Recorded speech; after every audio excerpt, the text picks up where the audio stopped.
صلی اللہ علی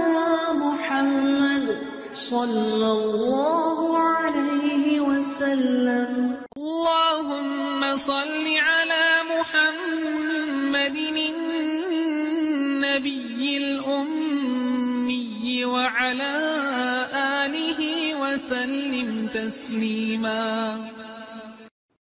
اعوذ باللہ السمیع العلیم من الشیطان الرجیم. بسم اللہ الرحمن الرحیم والصلاة والسلام علی رسولہ الکریم. باب مواقیت الصلاۃ، نماز کے اوقات کے بارے میں باب جاری ہے، اور آج کا جو عنوان ہے البیعۃ علی اقامۃ الصلاۃ، کہ نماز قائم کرنے پر بیعت کا بیان، کہ وعدہ لینا، حلف. آج کل ہم حلف اٹھاتے ہیں مختلف چیزوں کا، یا بیعت کرنا. کس بارے میں؟ نماز کے بارے میں. اس بات کی طرف اشارہ ہے کہ اقامت الصلاۃ کی اسلام کے اندر بہت زیادہ اہمیت ہے، اور نبی کریم صلی اللہ علیہ وسلم نے اقامت الصلاۃ کا نام لے کر بعض صحابہ سے بیعت لی کہ میرے ساتھ وعدہ کرو کہ نماز قائم کرو گے. یعنی آپ صلی اللہ علیہ وسلم کے نزدیک نماز اتنی اہم چیز تھی کہ اپنے اکابر صحابہ سے بھی بعض اوقات آپ صلی اللہ علیہ وسلم نے ان سے بیعت لی تھی کہ وہ نماز ضرور قائم کریں گے. حدیث ہے 501، اور حضرت جریر بن عبداللہ سے یہ روایت ہے. عن جریر بن عبداللہ قال، حضرت جریر بن عبداللہ بیان کرتے ہیں، بایعت رسول اللہ صلی اللہ علیہ وسلم علی اقامت الصلاۃ و ایتاء الزکوٰۃ والنصح لکل مسلم، کہ میں نے نبی کریم صلی اللہ علیہ وسلم کے ہاتھ پر بیعت کی نماز قائم کرنے، زکوٰۃ ادا کرنے، اور ہر مسلمان کی خیر خواہی کرنے پر. یہ حدیث بھی ہم پیچھے پڑھ چکے ہیں، لیکن دوسرے باب کے تحت پڑھی ہے. تو یہاں حدیث جو ہے یہ اس سلسلے میں ہے کہ نماز قائم کرنے کے بارے میں اہمیت کا احساس دلایا جا رہا ہے. اور ایک روایت میں آتا ہے کہ بنو ثقیفہ تھے، یہ جو طائف کے علاقے میں رہتے تھے، تو انہوں نے جب ایمان قبول کیا تو انہوں نے کہا کہ ہم ایمان لاتے ہیں لیکن اس شرط پر کہ ہمیں نماز معاف کر دی جائے، کہ ہم نماز نہیں پڑھیں گے، باقی اسلام کے تمام احکام کو بجا لائیں گے. تو آپ صلی اللہ علیہ وسلم نے فرمایا کہ ایسا نہیں ہو سکتا، کہ جس دین میں نماز نہیں ہے گویا اس دین کی قدر و قیمت نہیں ہے، اور یعنی ایسے دین کا تصور نہیں کیا جا سکتا جو نماز کے بغیر، اور میں آپ کی اس بات کو قبول نہیں کرتا. تو اور اگر میرے ہاتھ پہ بیعت کرنی ہے تو تمہیں نماز پڑھنی پڑے گی. یہ مفہوم ہے اس کا، حدیث کے الفاظ نہیں ہے. تو ابو داؤد کے اندر یہ حدیث آئی ہے، جس کا میں نے اس کے جو معنی ہیں وہ بتائے ہیں، اور مسند احمد کے اندر بھی آئی ہے. لیکن مقصد کیا ہے کہ دین کا تصور یا دین اسلام نماز کے بغیر نہیں ہے. ہم پیچھے پڑھ چکے ہیں نماز کی اہمیت کے بارے میں جو حدیث ہیں، لیکن نبی کریم صلی اللہ علیہ وسلم نے بیعت لی تو اس کا مطلب ہے کہ ہمیں بھی اپنے بچوں کو، اپنے اہل خاندان کو، اپنے زیر دستوں کو نماز کی تاکید بھی کرنی چاہیے، نماز کا وعدہ بھی لینا چاہیے. بچے اگر ہاسٹل جا رہے ہیں یا اگر دوسرے ملک جا رہے ہیں، دوسرے شہر جا رہے ہیں، تو نماز کی صرف تاکید ہی نہیں کریں بلکہ ان سے عہد بھی لیں کہ نماز کی پابندی کرو گے. تو جیسے ہم اور بہت سی چیزوں کے بچوں سے عہد بھی لیتے ہیں، انہیں متوجہ بھی کرتے ہیں، تو لازم ہے کہ ہم جو شاعر دین ہیں اور دین کی جو بنیادیں ہیں، دین کے جو ستون ہیں، اس کے بارے میں بھی اپنے اہل خانہ، اپنے قرابت دار اور اپنے زیر دست جو بھی ہیں ان کو متوجہ کریں اور ان سے وعدہ بھی لیں. اور خاص طور پہ اگر کوئی امیر جماعت ہیں، کوئی کسی بھی گروہ کا کوئی سردار ہے، تو اس کو بھی اپنے زیر دستوں کو ضرور ان چیزوں کی طرف متوجہ کرنا چاہیے، اور خاص طور پہ نماز کی طرف، کیونکہ نماز کی اقامت جس نے کر لی اس نے گویا سارے دین کو قائم کر لیا. اور حضرت عمر رضی اللہ تعالیٰ عنہ کے بارے میں آتا ہے کہ وہ جب کسی کو کوئی ذمہ داری دینے لگتے تھے تو پہلے اس کی نمازوں کے بارے میں معلوم کرتے تھے کہ اس کی نمازیں کیسی ہیں، اور اگر انہیں پتہ چلتا تھا کہ کوئی شخص نماز میں سستی کرتا ہے یا اس کی نمازوں کی ادائیگی ٹھیک نہیں ہے تو اس کو کوئی بڑی ذمہ داری نہیں دیتے تھے. اور ان کا خیال یہ تھا کہ جو شخص اتنے بڑے فرض کے بارے میں غفلت کرتا ہے تو وہ پھر میرے دی ہوئی ذمہ داری کو کیسے ادا کرے گا. تو اس لیے ہم بھی کسی فرد کو اگر ہم نے اس کو پرکھنا ہو تو ہم اس کی نمازوں کے ذریعے سے اس کو پرکھ سکتے ہیں اور دیکھ سکتے ہیں، اور ذمہ داریاں دینے سے پہلے بھی ہمیں نمازوں کا حال معلوم ہونا چاہیے. اور نماز کی اہمیت کا اس طرف اشارہ ہے کہ نبی کریم صلی اللہ علیہ وسلم اکابر صحابہ سے، اپنے ساتھیوں سے بیعت لیتے تھے نماز قائم کرنے کے بارے میں. اور ہم تو ایک بہت کمزور دور کے اندر ہیں، ہمیں اس پہ بہت زیادہ توجہ دینی چاہیے. اس کے بعد اگلی حدیث ہے، اگلا باب ہے الصلاۃ کفارۃ، کہ نماز کفارہ ہے. یعنی ایک تو نماز کی ویسے اہمیت ہے نا کہ نماز عماد الدین ہے، نماز دین کا ستون ہے، اور یہ جو شخص اس کو قائم کرے گا وہ اپنے دین کو قائم کر لے گا۔ یہاں دوسرے پہلو سے بات آئی ہے کہ نماز جو ہے وہ کفارہ بھی ہے، اور بہت سے گناہ جو ہیں وہ نمازوں کے ذریعے معاف ہو جاتے ہیں۔ اور حدیث ہے 502،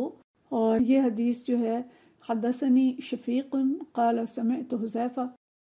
شفیق رحمۃ اللہ علیہ یہ فرماتے ہیں کہ ہم نے حضرت حذیفہ رضی اللہ تعالیٰ عنہ سے پوچھا، قال کنا جلوسا عند عمر رضی اللہ تعالیٰ عنہ فقال، کہتے ہیں ہم نے سنا حذیفہ سے کہ ہم سب بیٹھے ہوئے تھے حضرت عمر رضی اللہ تعالیٰ عنہ کے پاس، فقال، حضرت عمر رضی اللہ تعالیٰ عنہ نے فرمایا، ایکم یحفظ قول رسول اللہ صلی اللہ علیہ وسلم فی الفتنہ، کہ تم میں سے کون ہے جس کو رسول اللہ صلی اللہ علیہ وسلم کا فرمان یاد ہے جو آپ نے فتنہ کے بارے میں ارشاد فرمایا۔ لیکن صحابہ جو ہیں وہ حدیث کا دور کیا کرتے تھے،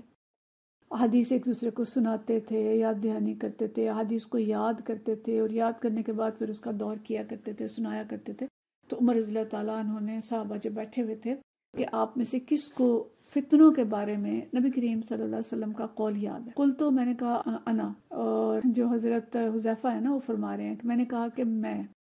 کما قالہ، یا میں نے کہا کہ میں، یا مجھے بالکل اسی طرح سے یاد ہے جیسے رسول اللہ صلی اللہ علیہ وسلم نے فرمایا، قال انک علیہ او علیہا لجریٌ، علیہ بولا یا علیہا بولا، کہ حضرت عمر رضی اللہ تعالیٰ نے فرمایا کہ ہاں آپ اس کی جرات کر سکتے ہیں۔ مطلب کیا ہے کہ حضرت حذیفہ جو تھے یہ نبی کریم صلی اللہ علیہ وسلم سے فتنوں کے بارے میں پوچھتے رہتے تھے۔ وہ کہتے ہیں دوسرے لوگ جو ہے نا وہ فضائل کے بارے میں پوچھتے تھے کہ ہم کون سی چیز جو ہے وہ پڑھیں گے تو اس کا ہمیں فائدہ ہوگا، کون سا عمل کریں گے تو اس کا فائدہ ہوگا، اور میں زیادہ تر پوچھتا تھا کہ جو فتنے اور جو اہل ایمان ہیں ان کو کس کس طرح کی آزمائشوں کا سامنا کرنا پڑے گا۔ یعنی وہ خیر کے بارے میں زیادہ پوچھتے تھے، اور میں شر کے بارے میں پوچھتا تھا کہ شر کیا کیا ہیں، شرور کیا ہیں جن کا لوگوں کو سامنا کرنا پڑے گا۔ تو حضرت حذیفہ جو ہیں یہ خاص طور پر فتنوں کے بارے میں حدیث جو ہیں زیادہ تر آپ دیکھیں گے آگے بھی وہ ان سے روایت کی جاتی ہیں، اور وہ ان کا علم زیادہ رکھتے تھے۔ تو اس سے حضرت عمر رضی اللہ تعالیٰ عنہ نے فرمایا کہ ہاں آپ یہ بیان کر سکتے ہیں۔ کل، تو میں نے کہا، فتنۃ الرجل فی اہلہ و مالہ و ولدہ و جارہ، کہتے ہیں کہ میں نے عرض کیا کہ فتنے جو ہیں انسان پر اپنے اہل و عیال اور مال اور پڑوسی کے حوالے سے آتے ہیں۔ وتکفرہ الصلاۃ، اور نماز اس کا کفارہ بن جاتی ہے، والصوم، اور اس کا روزہ، وصدقۃ، اور صدقہ جو وہ دیتا ہے، وامر النہی، اور جو امر بالمعروف کرتا ہے اور منکر سے روکتا ہے۔ یعنی یہ چیزیں جو ہیں وہ فتنے یا وہ آزمائشیں جو اس کو اہل خانہ کی طرف سے آتی ہیں، یا اہل خانہ اس کے لیے آزمائش بن جاتے ہیں، یا ان کے بارے میں کوئی کمی بیشی ہو جاتی ہے، اس کی تشریح ابھی ہم آگے دیکھتے ہیں۔ تو اس آزمائش کے بارے میں پھر اس کی نماز، روزہ، صدقہ، امر بالمعروف اور نہی عن المنکر اس کا کفارہ بن جاتے ہیں۔ قال لیس ھذا ارید، حضرت عمر رضی اللہ تعالیٰ نے فرمایا کہ میرا مطلب یہ نہیں ہے، میں یہ نہیں پوچھ رہا کہ بھئی یہ تو عمومی فتنے ہیں، اور ولیکن الفتنۃ التی تموج کما یموج البحر، میں اس فتنے کے بارے میں پوچھ رہا ہوں جو سمندر کی موج کی طرح امڑ ڈائے گا۔ یعنی یہ تو چھوٹے چھوٹے فتنے ہیں، چھوٹی آزمائشیں ہیں، میں تو بڑی آزمائش کے بارے میں پوچھ رہا ہوں جو سمندر کی موج کی طرح چڑھ آئے گی۔ قال، حضرت حذیفہ فرماتے ہیں، لیس علیک منھا بأس یا امیر المؤمنین، کہ امیر المؤمنین آپ کو اس میں فکر کرنے کی کوئی ضرورت نہیں ہے، یا آپ کو اس فتنے سے کوئی خطرہ نہیں ہے۔ ان بینک و بینھا بابا مغلقا، کہ آپ کے اور اس فتنے کے درمیان ایک دروازہ ہے جو بند ہے، یعنی آپ تک وہ فتنہ نہیں پہنچے گا، دروازہ بند ہے۔ قال، انہوں نے پوچھا، ایکسر ام یفتح، کہ کیا وہ دروازہ توڑ دیا جائے گا یا اس کو کھولا جائے گا؟ قال یکسر، کہا کہ توڑ دیا جائے گا۔ قال اذن لا یغلق ابدا، تو پھر اس کے بعد وہ دروازہ قیامت تک بند نہیں ہوگا، کبھی بند نہیں ہوگا۔ عمر رضی اللہ تعالیٰ عنہ فرما رہے ہیں گویا انہیں معلوم تھا کہ وہ دروازہ کون سا ہے، اور جب وہ دروازہ توڑ دیا جائے گا تو پھر وہ کبھی بند نہیں ہو سکے گا۔ قلنا، ہم نے کہا، اکان عمر یعلم الباب، کہ کیا عمر اس باب کے بارے میں جانتے تھے؟ قال نعم، انہوں نے کہا ہاں۔ کما ان دون الغد اللیلۃ، ایسے جانتے تھے جیسے تمہیں معلوم ہے یا کسی کو معلوم ہوتا ہے کہ کل کے دن آنے سے پہلے ابھی رات آنے والی ہے، یعنی اتنا انہیں یقین تھا، معلوم تھا کہ وہ جو دروازہ ہے وہ کون ہے۔ انی حدثت بحدیث لیس بالغالب، میں نے جو حدیث بیان کی ہے اس میں کوئی غلطی نہیں ہے، یعنی کوئی اس کے اندر غلط بیانی شامل نہیں ہے، بالکل یہ ٹھیک حدیث ہے۔ فحبنا ان نسأل حذیفہ، لگ گیا کہ ہم حضرت حذیفہ سے اس کے بارے میں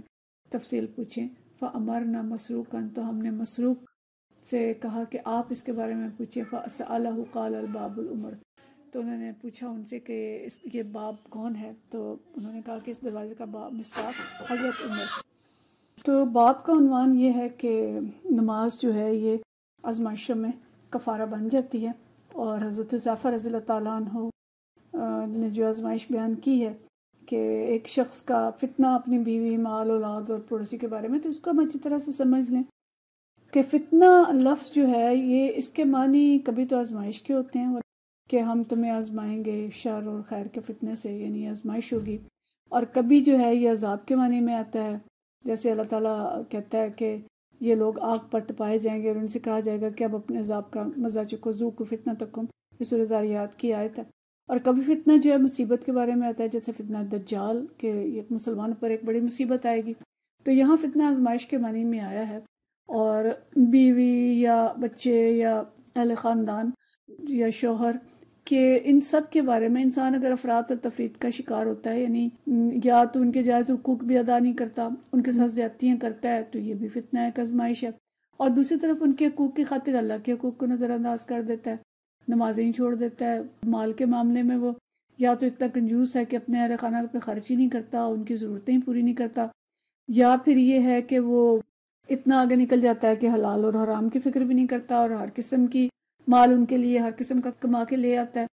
تو یہ بھی آزمائشیں ہیں۔ اسی طرح اولاد بھی کہ ہے کہ یا اس کے حقوق ادا ہی نہیں کرتا، یا پھر اس اولاد کی خاطر حلال اور حرام کی تمیز ہی نہیں کرتا، تو یہ ساری چیزیں بے اعتدالیاں اور فتنے اور آزمائشیں جو ہیں، اگر انسان سے ان میں کوئی کوتاہی ہو جاتی ہے نادانستہ، لیکن وہ نمازیں پڑھتا ہے، روزہ رکھتا ہے، اللہ کے راستے میں صدقہ کرتا ہے، تو جو چھوٹی موٹی بے اعتدالیاں ہو جاتی ہیں وہ نمازوں کے ذریعے معاف ہو جاتی ہیں اور دوسری نیکیوں کے ذریعے معاف ہو جاتی ہیں۔ لیکن اس کا مطلب یہ نہیں ہے کہ حلال جو چھوڑ کے حرام کما رہا ہے تو وہ بھی معاف ہو جائے گا، اس صورت میں تو کوئی نماز بھی قبول نہیں ہوگی۔ یعنی انسان کی عبادات جو ہیں وہ اس طرح کے چھوٹے موٹے گناہوں کا کفارہ بن جائے۔ تو حضرت عمر رضی اللہ تعالیٰ عنہ نے حضرت حذیفہ سے فرمایا کہ میں ان بے اعتدالیوں کا ذکر نہیں کر رہا، تو مجھے بھی پتہ ہے، میں اس بڑے فتنے کا ذکر کر رہا ہوں کہ جو سمندر کی موجوں کی طرح ہوگا، اور وہ فتنہ ایسا ہوگا کہ اس کا اثر پورے عالم اسلام پہ پڑے گا، اور کوئی شخص بھی اس فتنے سے بچ کے نہیں نکل سکے گا، ہر ایک جو ہے وہ اس فتنے میں مبتلا، اس کے اثرات جو ہیں وہ سب پہ پڑیں گے۔ تو حضرت حذیفہ نے پھر جواب دیا تھا کہ آپ کو اس سے کوئی خطرہ نہیں ہے اور کوئی ذمہ داری نہیں ہے آپ کی، آپ اس وقت موجود نہیں ہوں گے، یہ فتنہ جو ہے اس کے اور آپ کے درمیان ایک دروازہ ہے اور وہ دروازہ بند ہے۔ تو حضرت عمر رضی اللہ تعالیٰ عنہ نے پھر پوچھا تھا کہ یہ دروازہ توڑا جائے گا یا کھولا جائے گا، تو انہوں نے بتایا کہ توڑ دیا جائے گا، اور حضرت عمر رضی اللہ تعالیٰ عنہ کو معلوم تھا کہ اس دروازے سے مراد کیا ہے، تو انہوں نے فرمایا کہ اچھا جب یہ ٹوٹ جائے گا تو پھر کبھی بند نہیں ہو سکے گا، یعنی اس کے ذریعے سے پھر جو فتنہ پھیلے گا وہ فتنہ تا قیامت رہے گا، وہ فتنہ رک نہیں سکے گا۔ تو اس کے بارے میں حضرت عمر کو معلوم تھا کہ دروازہ کون ہے، اور حضرت حذیفہ نے جواب دیا کہ یہ دروازہ حضرت عمر رضی اللہ تعالیٰ عنہ تھے، یعنی حضرت عمر رضی اللہ تعالیٰ عنہ کو جب شہید کر دیا گیا، جب تک وہ زندہ تھے تب تک تو فتنہ نہیں آیا، لیکن جب ان کو شہید کر دیا گیا تو پھر وہ خانہ جنگی پیدا ہوئی جو حضرت عثمان رضی اللہ تعالیٰ عنہ کی شہادت اس کے نتیجے میں ہوئی، اور پھر حضرت علی رضی اللہ تعالیٰ عنہ کا جو دور تھا وہ مسلسل آزمائشوں کا دور رہا، اسی میں جنگ جمل ہوئی، جنگ صفین ہوئی، اور بالآخر حضرت علی رضی اللہ تعالیٰ عنہ کو بھی شہید کر دیا گیا۔ تو یہ وہ فتنے ہیں جن کا ذکر حضرت عمر رضی اللہ تعالیٰ عنہ نے کیا، اور اس کے بعد آج تک امت جو ہے کسی ایک امام پہ مجتمع بھی نہیں ہو سکی، اور طرح طرح کی آزمائشوں کے شکار ہیں۔ آج بھی ہم دیکھیں تو جو امت کی حالت ہے، مختلف طرح کی آزمائشیں اور فتنے ہیں، اور نبی کریم صلی اللہ علیہ وسلم کے فرمان کے مطابق جو آگے ہم حدیث پڑھیں گے کہ فتنے جو ہیں وہ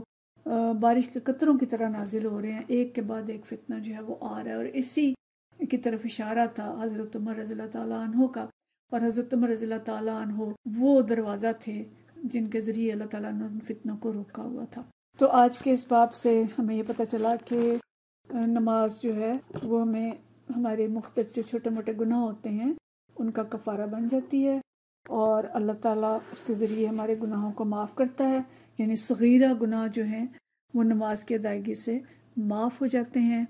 تو ہمیں نماز کا اہتمام کرنا چاہیے، اپنے اہل و عیال کو نماز کی تلقین کرنی چاہیے، ان سے عہد بھی لینا چاہیے، اور ہمیں اللہ سے پر امید رہنا چاہیے کہ ہماری نمازیں انشاءاللہ ہمارے لیے گناہوں کا کفارہ ہوں گی۔ وآخر دعوانا ان الحمدللہ رب العالمین۔ صلی اللہ علی محمد صلی اللہ علیہ وسلم۔